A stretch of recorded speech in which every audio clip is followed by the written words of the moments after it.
guys, good afternoon, good evening. Welcome back again to my Facebook page. Yo, they release the latest gist. I come in peace, so yes, I come in peace. If you never follow me, make you follow me. So on today, I come in peace video.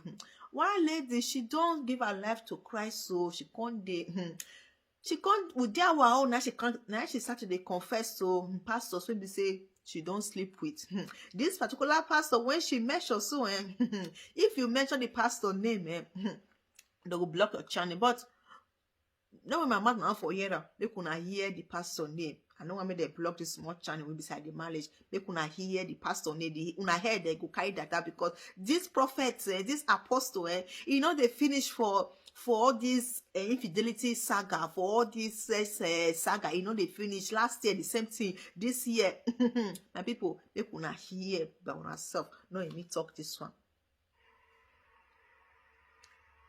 Good morning, Nigerians.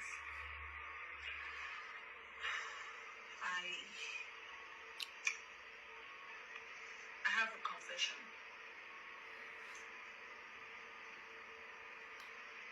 On the 20th of November 2016, Linda Clems made an arrangement. Excuse guys.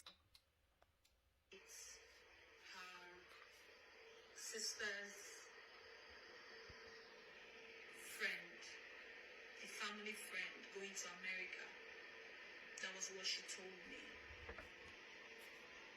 Okay, so it was supposed to be a hookup, but it wasn't really exactly put like that. But she told me that a family friend of hers wants to meet someone nice, someone cool, and that he's going to America that same night, and that he wasn't going to waste much time. He wants me to meet the person. And I said, fine. 2016 was immediately after my graduation from Anambra State University. I was preparing for my youth service. I'd already gotten, my statement of results, and my name had already come out as one of the people who was going to go for the youth service. So I'd finished, cleared everything in school, and I'd gone to Lagos waiting for my posting letter. So on that day, I got to the hotel. I can't really remember the name of the hotel because Linda was already in the hotel before I came to meet her there. So when I got there, she told me the person was coming, and the person came a few minutes after I arrived and walked into the room. It was a suite. And when the person walked in, I recognized the person somehow, but I didn't really know for sure who the person was. But I knew it was a familiar face. So when the person walked in, it was supposed to be like a quickie arrangement, and I didn't know the person, and Linda was the one giving me the direction. And by the time the person walked in hurriedly, and it was an awkward situation, but I was asked to join him in the room, and when he got into the room, we had sex. And then after the sex, he slipped his number in my hands and said, call me, don't tell Linda I gave you my number. So when he came out into the sitting room, Linda was there waiting, and he brought out a bundle of money. I think it was 500. Can't really say exactly the amount. And Linda split the money, gave me half of it.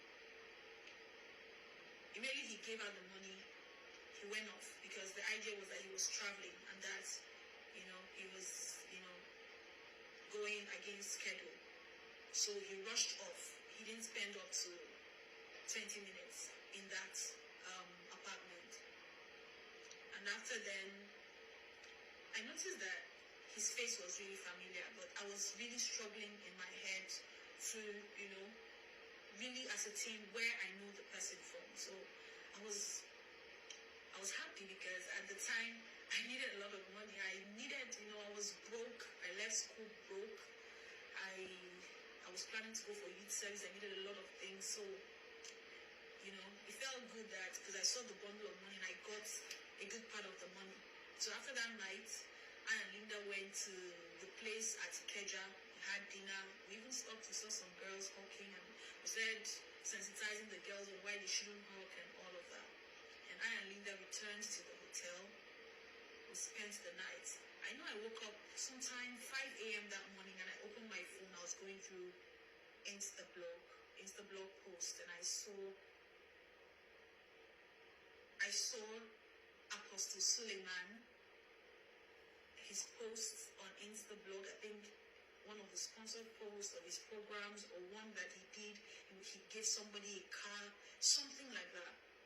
I saw it and I was like, oh my God, this was the man I had sex with. That was when I could place. I knew this person. I knew this person. And I said, I couldn't say that to Linda immediately, because if I'd said it, I don't know the kind of risk I would put in myself, admitting that I had an affair with a man of God of that, status. So I had to play safe. I kept quiet. And by the time it was morning, we had breakfast. Linda dropped me over at my sister's place at Lekki. And when we got down, I think it was about 9:10. She was going to head over to our place there at Aja when she was in Nigeria. And I asked her, who was the man that you arranged me with? I think I know the man. He looks familiar, looks like a man of God. I said, no, he's not the person I think I saw. That it's her sister's ex, family friend. There was something she said anyway, but just a family friend. I already know what I know, and the fact that I had his number, I said, okay, I just admitted. So, another confession is that I later saw Apostle Suleman after my youth service.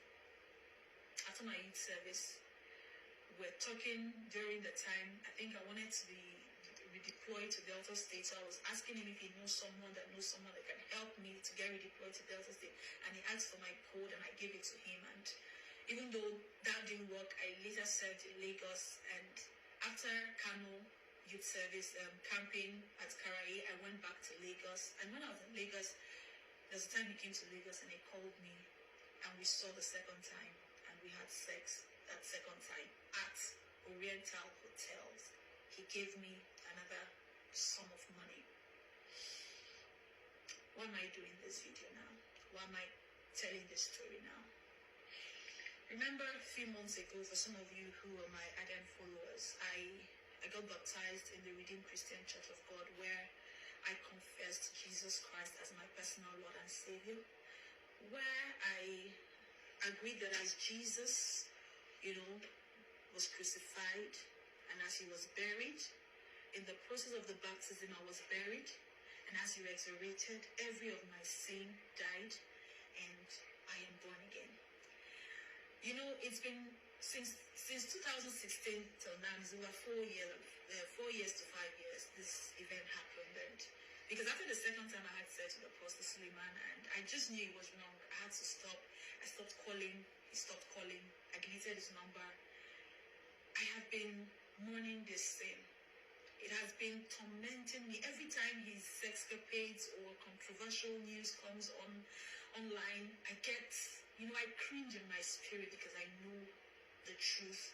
And it was so difficult because I just found it so difficult to come out and tell the story because of my family, my friends, my fans, people who love me, people. So, my people, when I don't hear am, say no me talk am. Do I believe it? Me, I don't know. Nobody know. They say na only pikin. Even mocking they say they deny for pikin when they back. And the one when they in front, the one when they inside belle, now you go deny for. So I don't know whether you do am, whether I not do am, but this what